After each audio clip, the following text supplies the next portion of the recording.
the standing windmill. So the standing windmill, I'll do a demonstration without the weight to start off with, just to give you a variation that is body weight only.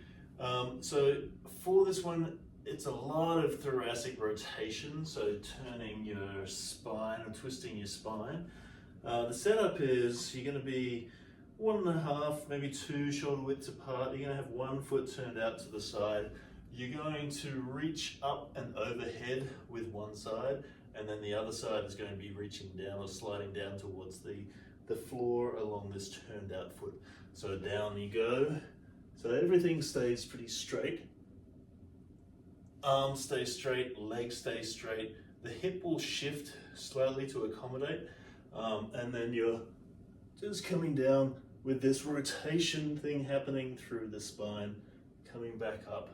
Now, if body weight feels pretty easy, you can do the same thing with a kettlebell or a dumbbell, or even a barbell if you're feeling enthusiastic.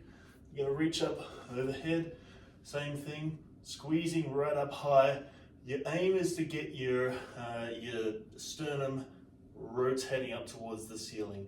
So this arm is sliding down, sternum points up towards the ceiling, and then reaching back up towards the ceiling again.